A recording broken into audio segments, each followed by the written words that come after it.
Hola, buenas tardes compañeros y doctora. Mi nombre es María Fernanda García Solomán y hoy les vengo a exponer sobre qué es hemodiálisis. Para iniciar hablando de este tema, les daré un breve resumen sobre qué es la enfermedad renal crónica. La enfermedad renal crónica es una afección que indica que los riñones están dañados. Los riñones dañados no pueden mantener la salud corporal y no pueden filtrar la sangre lo suficientemente bien y no pueden hacer sus otros trabajos tan bien como deberían. Eh, Se dice que la enfermedad renal no se produce de un día a otro como muchos piensan, se genera lentamente y en estadios.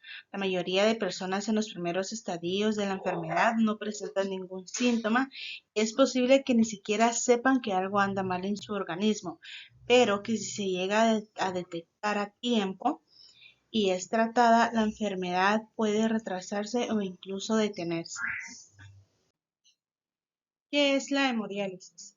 La hemodiálisis es un tratamiento médico que consiste en filtrar las toxinas y el agua de la sangre, así como lo harían los riñones sanos. La limpieza de la sangre ayuda a controlar la presión arterial y equilibra la cantidad de minerales que son importantes para que circulen en la sangre, como lo son el sodio, el potasio, el calcio y el hierro. La insuficiencia renal es un padecimiento que requiere la hemodiálisis. El fallo renal es descrito como el incremento de la creatinina en el suero de la sangre. Entonces, la hemodiálisis como tal no es una cura para la insuficiencia renal, pero con la ayuda hace que el paciente se sienta mejor y prolongue su tiempo y calidad de vida. Durante este proceso, la sangre se extrae del organismo y se hace circular por el dializador o el filtro, donde se eliminan las toxinas acumuladas y el exceso de líquidos. Después se devuelve la sangre ya limpia al organismo. ¿Cómo se realiza la hemodiálisis? En primer lugar, la sangre del paciente es recorrida por un catéter en el cuello o en la ingle, o por una fístula arteriovenosa, que es una conexión quirúrgica de una arteria con una vena del brazo o de la pierna. La operación debe hacerse 3 meses antes de la primera sesión y posteriormente la sangre es impulsada hasta el dializador, donde se realiza el proceso artificial de limpieza de la sangre. Normalmente una sesión de hemodiálisis dura de 3 a 4 horas. Este tiempo puede variar dependiendo del paciente, al igual que la frecuencia. La frecuencia de las sesiones dependerá de la necesidad de nuestro paciente. ¿Durante cuánto tiempo es necesario seguir el tratamiento? Bueno, en la mayor parte de las veces, el paciente debe someterse a sesiones de hemodiálisis de por vida. En raras ocasiones, los riñones de los pacientes con insuficiencia renal aguda vuelven a funcionar correctamente. En la insuficiencia renal crónica, esta situación es prácticamente imposible que ocurra. Durante la hemodiálisis se bombea y se extrae la sangre a través de un filtro, el dializador, para sacarla del cuerpo. Este es precisamente el riñón sustituto o también llamado el riñón artificial. Mientras la sangre recorre este filtro, se le van añadiendo sustancias químicas, una solución de diálisis que elimina las toxinas del cuerpo, el exceso de minerales y y el líquido de la sangre. La solución de la diálisis se realiza en función a cada paciente, sus necesidades y también de la condición en la que se encuentren dependerá de la cantidad de minerales. Durante el proceso, la máquina de hemodiálisis verifica la presión arterial y controla qué tan rápido va a fluir la sangre a través del filtro y qué tanto líquido debe extraer del organismo. La máquina, una vez que se extrae la sangre del cuerpo, pasa por el filtro y la regresa al cuerpo ya limpia, por decirlo así. Si vemos acá en esta imagen, tenemos que la sangre se extrae por este lado, pasa por el monitor de presión venosa, pasa por el bombeo de sangre, luego para la bomba de heparina, que esta ayuda a evitar la coagulación sanguínea, luego pasa al monitor de presión de flujo arterial, por el dializador o filtro, luego va por el monitor de presión venosa, el purgador de aire y detector de aire, luego pasa al sujetador del detector de aire y por último la sangre ya limpia o ya pura es de vuelta al cuerpo. ¿Qué tipos de accesos vasculares existen? Bueno, para la hemodiálisis existen 3 tipos de accesos vasculares y ahorita les voy a hablar sobre el catéter. Consiste en un dispositivo tubular plástico que se inserta en una vena de gran calibre, generalmente la vena yugular, subclavia o femoral, que consta de dos lúmenes, uno para extraer la sangre con toxinas, que sería el lumen arterial, y el otro para retornar la sangre ya tratada, que sería el lumen venoso.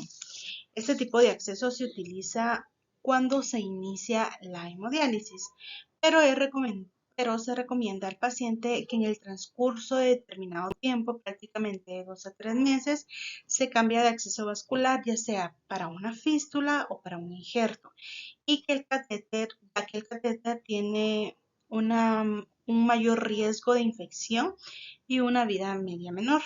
Este tipo de accesos son utilizados para el inicio de la hemodiálisis y es altamente recomendado que solo se utilicen mientras se programa la sesión para cambiarlo para un injerto o para realizarle la fístula.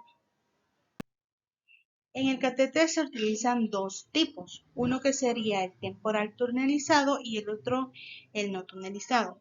Los catéteres temporales no tunelizados tienen una vida media de semana a meses y no se recomienda que se utilicen por más de 6 meses. Se insertan directamente en la vena, por lo cual son más propensos a infecciones y retiros accidentales, por mal cuidado por parte del paciente o mala fijación del catéter, generando en los pacientes mayor incomodidad.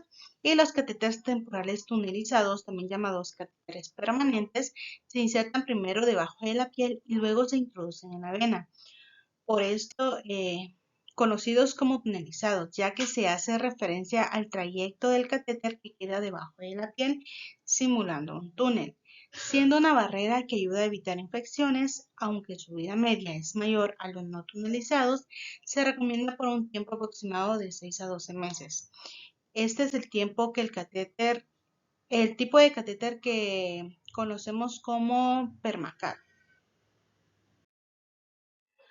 Como segundo, tenemos la fístula, que es considerada como la mejor opción para la hemodiálisis. Es la unión de una vena o una arteria del propio paciente que generalmente se realiza en el brazo a través de una cirugía menor. Los sitios más utilizados son a nivel de la muñeca y del codo. Se realizan en el brazo no dominante y se requiere en promedio de 3 meses para que madure y se puede utilizar para su terapia de sustitución renal. Durante el tratamiento se necesita insertar 2 agujas en la fístula, uno para extraer la sangre y el otro para regresarla.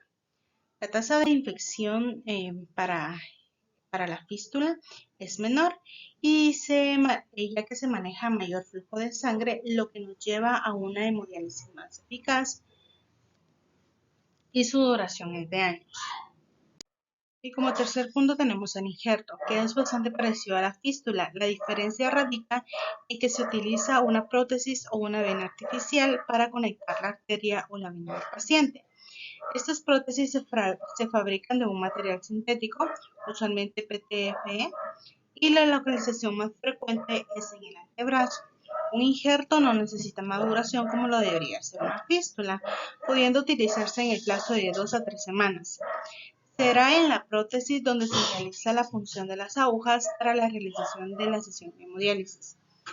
Este injerto se utiliza mayormente en los pacientes que tienen sus venas pequeñas y no son candidatos a colocarle una fístula. Al igual que las fístulas bien cuidadas, el injerto puede durar años. Como en todo procedimiento, existen desventajas y ventajas. En esta ocasión les voy a hablar sobre las ventajas de la hemodiálisis. Una de las ventajas sería que tendrán sus tratamientos realizados en un centro de diálisis por profesionales capacitados.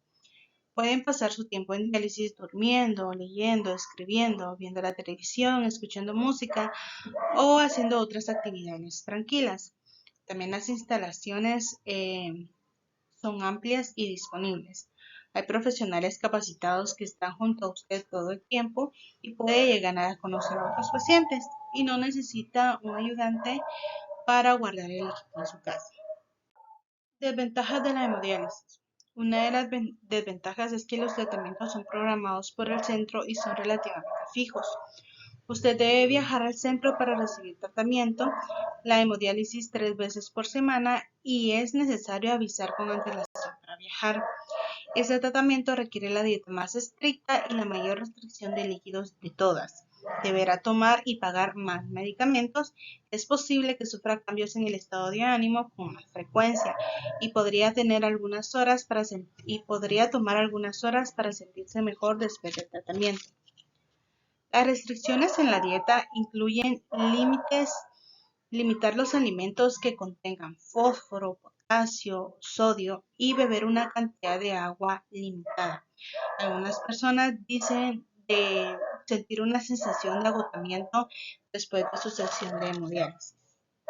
Como todos los tratamientos de hemodiálisis tienen sus ventajas y sus desventajas en función de su estilo de vida y de sus necesidades médicas.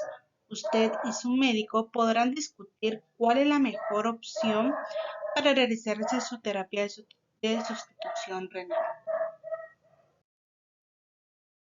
Gracias por su atención.